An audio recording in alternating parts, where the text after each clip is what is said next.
Hello and welcome to Talking Development. In this episode, we will be discussing a range of fascinating topics: food security, nutrition, sustainable agriculture, entrepreneurship, New York City, and more. Today, I'm delighted to be joined by Chef Pierre Thiam, a Senegal-raised, US-based top chef, entrepreneur, culinary ambassador, and food and nutrition activist. Pierre is best known for bringing West African cuisine and fonio in particular to the global fine dining world. He is the executive chef of award-winning restaurants in Lagos and New York, and the signature chef of the five-star Pullman Hotel in Dakar. When he's not preparing delicious dishes, which I was so lucky to try earlier today, he's working on solving food insecurity and focusing on his company, Yolele, which advocates for smallholder farmers in the Sahel. Pierre, thank you so much for being on Talking Development. It's wonderful to have you here. It's wonderful to be here, and thank you for having me. Thank you. You're known to be an ambassador of West African cuisine. And I have two questions for you. One is, how did you choose to become a chef and an entrepreneur? Well, I didn't choose any of those. They chose you. They chose me, exactly. Yeah. I was a student at Dakar University in physics and chemistry. I left Senegal. I was a student visa. With a student visa to come here. And there was this university in Ohio, out of all places, that accepted my application. Went to the embassy, got my student visa. On my way to Ohio, no direct flights. I had to stop by New York. And I stopped by New York, and I've been in New York for the past 30 years now, and never made it to Ohio. I got to New York, and the kitchen opened itself to me. The first job opportunity that happened was a restaurant one in the front of the house, my very first job as a busboy. And this is where I discovered a whole other world. You know, that chef at that restaurant in the West Village at the time, Garvin's, was someone who took a liking into me. I mean, for some reason, I became like this young kid that he wanted to just protect, and got me into the kitchen gradually from the busboy position, and from the bottom up, into the kitchen, really starting by washing pans and dishes and doing the whole thing from the bottom up, really. And you started to see that there is chemistry in cooking, and that part of chemistry really got to me. And I'm still in the kitchen 30 years later, intentionally becoming an ambassador because I realized that I was in New York City, and this was the food capital of the world, but this was a world that had no Africa in it. Not only that was an opportunity to bring my food culture, but to inspire myself as well, to be a way to find myself, to belong to New York, but by bringing what I had, my food culture, and which came gradually, and eventually this led me to starting my own catering, to starting my first restaurant in early 2000 in Brooklyn, led to my first cookbook, and eventually second restaurant, second cookbook. And it's really as I'm writing the cookbooks that I see the path to this, what I'm doing right now, bringing the ingredients and the utilized ingredients to the global market. But that's a whole other story, and today we're here. It's amazing. You're champion of an ancient grain called fonio. Can you share with us, why are you so interested in this grain? Any particular reason that this grain has caught your eye? My understanding is that there's quite a lot of opportunity with this grain, but I want to hear it from you. Yeah, fonio is an ancient grain that's been cultivated across West Africa for over 5,000 years. It's very resilient. It's a grain that can grow in an area called the Sahel, which is south of the Sahara, and not much grows in the Sahel, but fonio can thrive there. And in addition to thriving, it can also regenerate the soil because it has deep roots that add nutrient to the soil. So that's this grain that's drought resistant, great for the environment.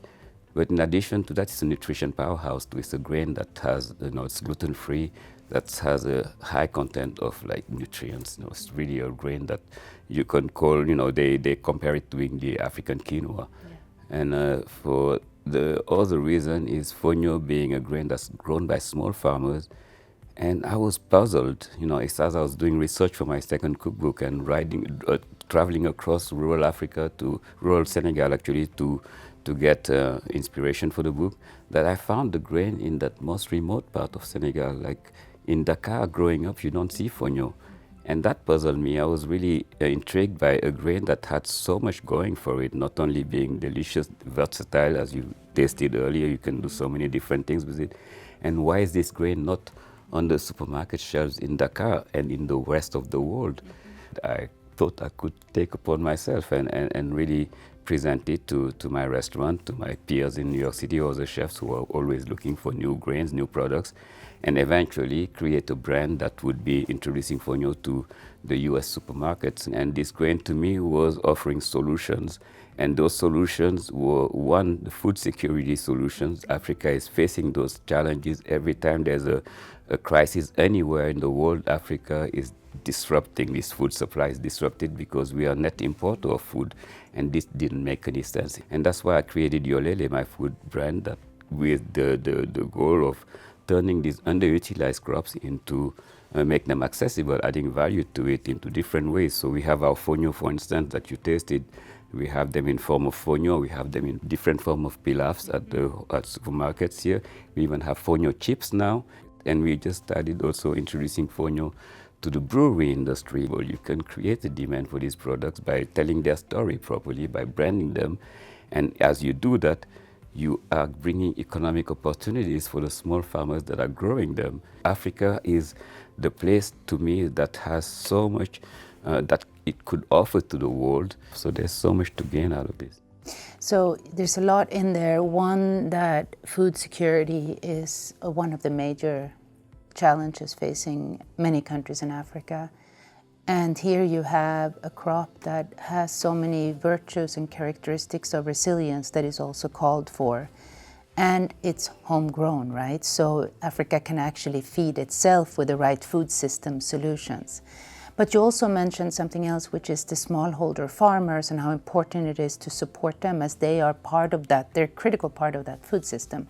And I know that you've been working with IFC to also find ways for us, the World Bank Group, to support smallholders. Can you just share with me, what do you think the potential is to work with an organization like us to advance Africa's food security? Well, the potential, that's really where we really hit it right. Because to have a true impact is to be working at a scale level. You know, we need to scale it.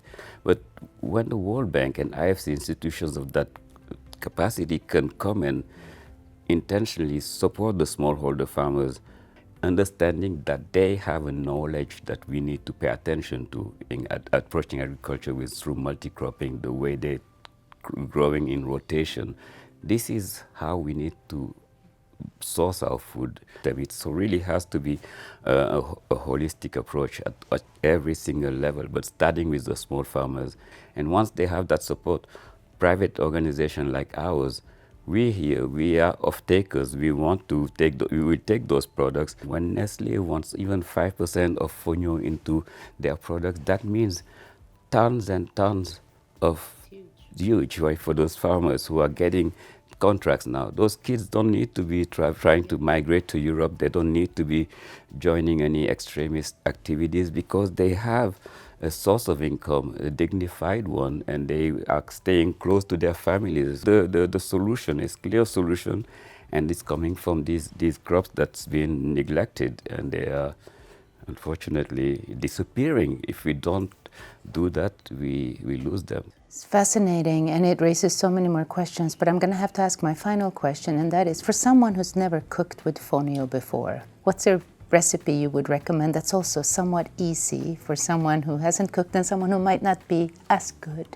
a cook as you are? So there's a Bambara saying, Bambara in Mali, they say fonio never embarrasses the cook. Oh, very so good. that's one thing. Yeah. You know, and the fascinating thing about this grain, in addition to being good for the environment and good for you and good for the farmers, it cooks in 5 minutes. You can Any salad?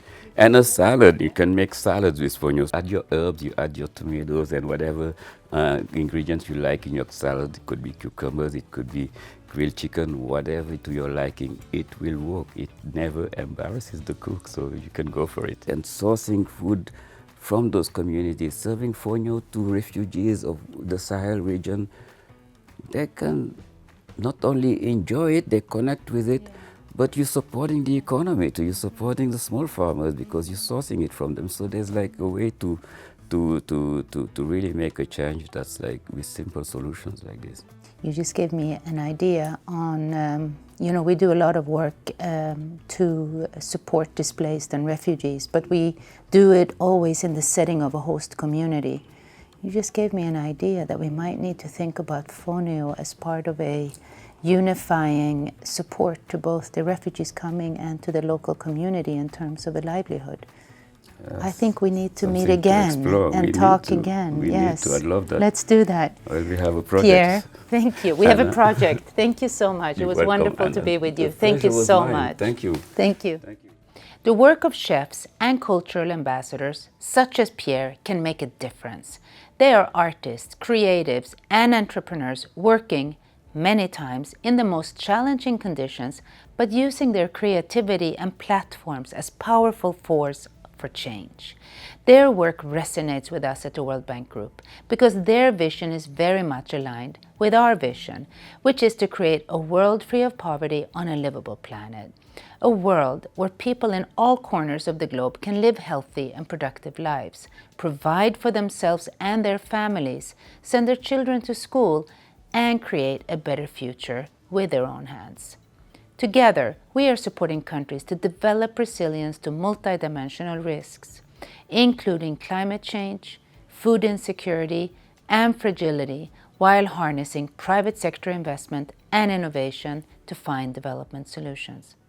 And I can't think of a better example than the revival of fonio and other ancient and nutritious grains for Africa to feed the continent and the world. That's it for today. Thanks for watching, and I will see you next time on Talking Development.